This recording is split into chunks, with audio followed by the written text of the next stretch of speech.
Let's come to step number 3, which is to update Ingress Server Load Balancer service.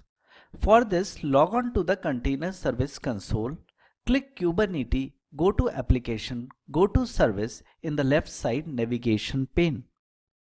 Select the cluster from the cluster drop-down list and kube system from the namespace drop-down list. Click Update at the right of the nginx-ingress-lb. An Ingress Server Load Balancer service is deployed by default when the cluster is initialized.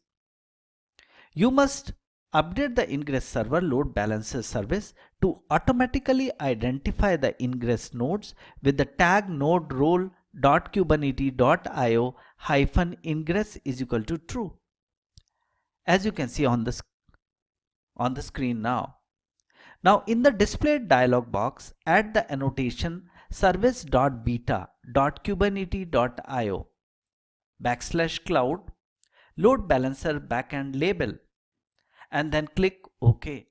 You can also log on to the master node of the cluster and run the command kubecontrol as you can see on the screen.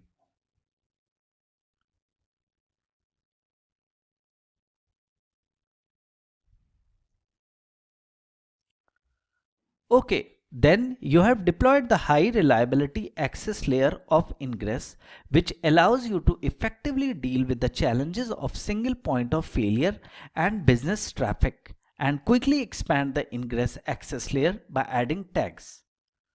Let's quickly move to implement ISTO distributed tracking in Kubernetes.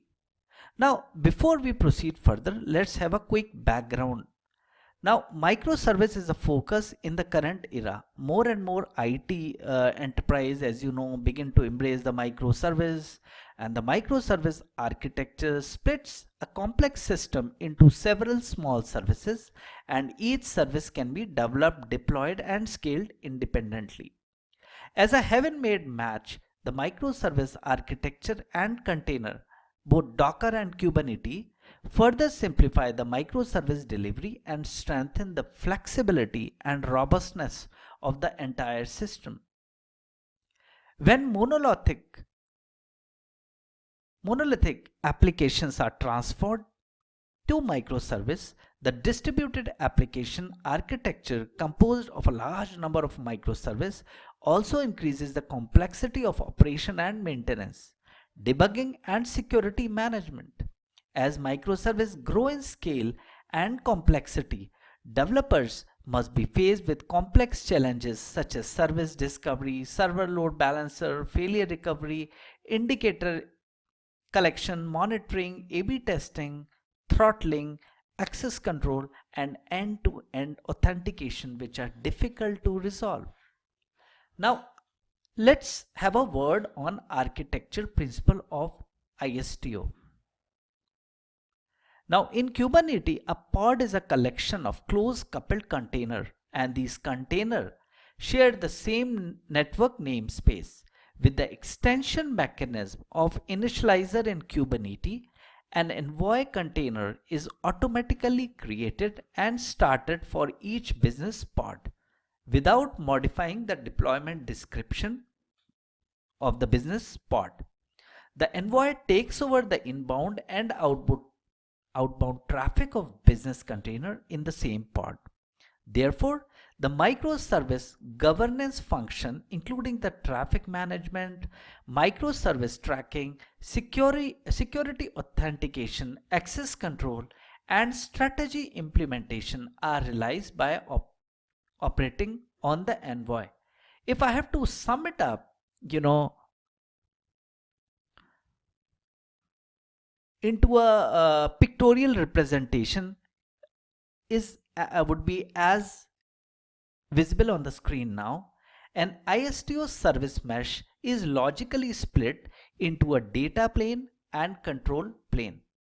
The data plane is composed of a collection of intelligent proxies, envoys, deployed as sidecars that mediate and control all network communication between microservices.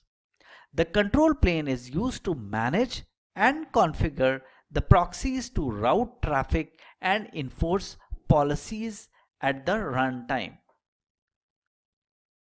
Now, if I have to see the main components of ISTO, it has Envoy, Pilot, Mixer, and ISTO auth.